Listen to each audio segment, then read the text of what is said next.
Her capital is Baghdad, a name that conjures up all the romance of Harun al-Rashid and the Arabian Nights of 1,000 years ago, when this was the fabulous capital of the Islamic world.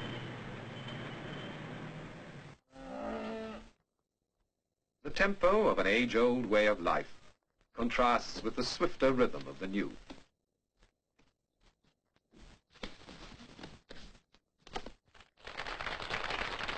The 20th century has come to Baghdad, with steel and concrete, with shining cars and wide streets.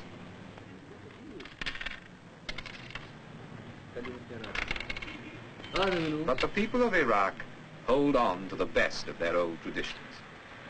In the bazaars, you can see and hear them carrying on the art and exquisite craftsmanship that has been their pride for hundreds of years.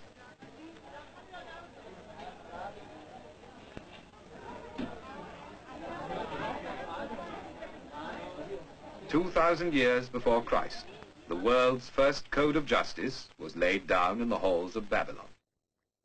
Today, in Baghdad, a modern police force upholds the laws of a sovereign state.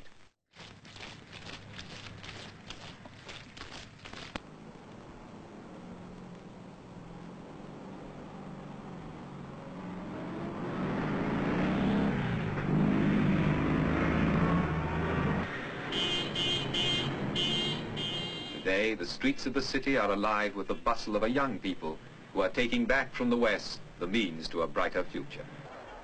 And in their enjoyment of sport, the same is true.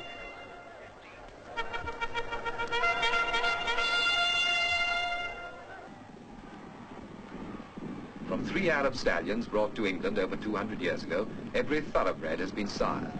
Today, their descendants run on every racecourse in the West. And now, in the 20th century, the sport of kings has come into its own in Baghdad, and how the people love it.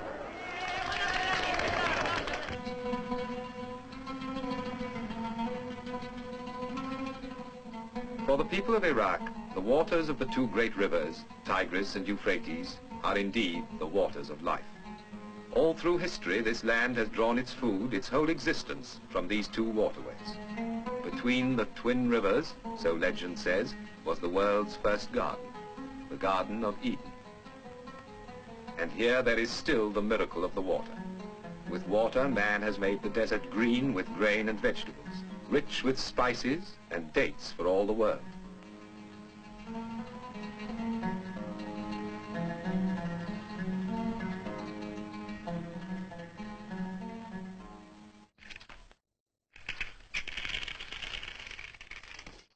Without the water of the 2 great rivers, and without the skill that makes them serve the land, much of Iraq would be a desert.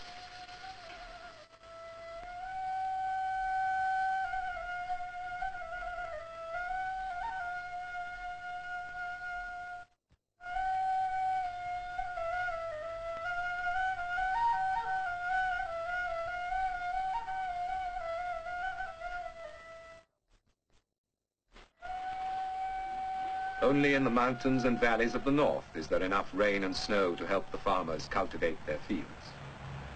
Here, the life of the Kurdish tribes, farmers and hunters all, still follows an age-old pattern set by the sun and the changing seasons. When you visit one of their villages, you begin to remember Jacob and his flocks, and Rebecca at the well.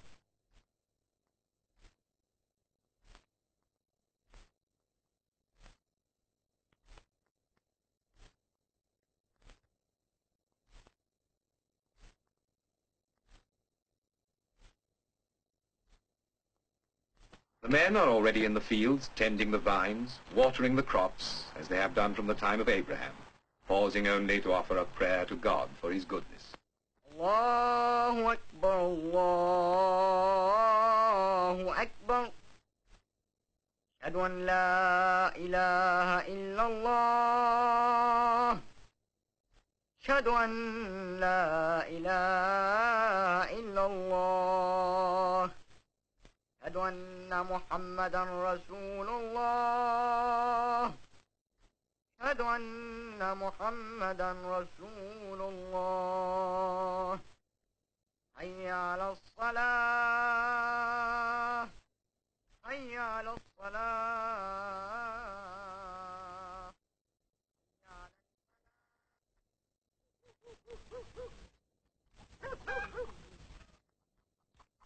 In Iraq, as in every land, the housewife's work is never done. For their husbands, the day's work over, there is time to sip a glass of tea and talk of what the future holds in store for them and their children.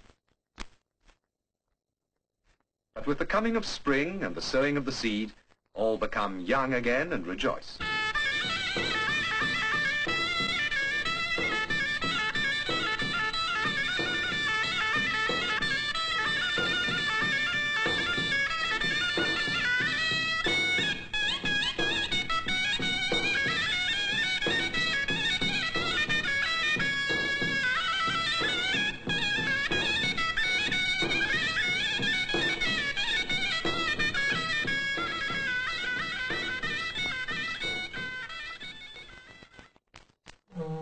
From the cool mountains of the north, where the waters rise, down across the central plains to the burning heat of the Persian Gulf, where the twin rivers join in the Shatt al-Arab.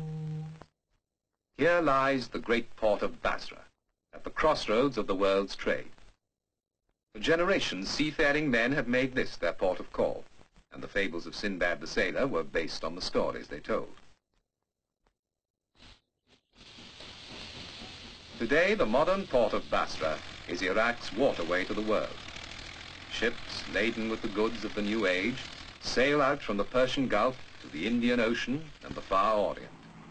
And the skies over Basra are thronged with the traffic of the air.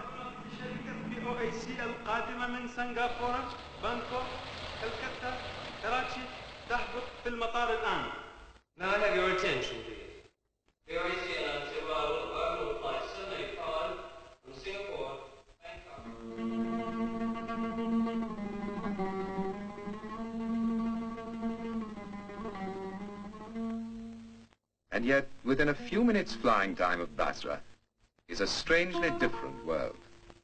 You're back in another age. Here, amid lakes and marshes, water has created a way of life all its own.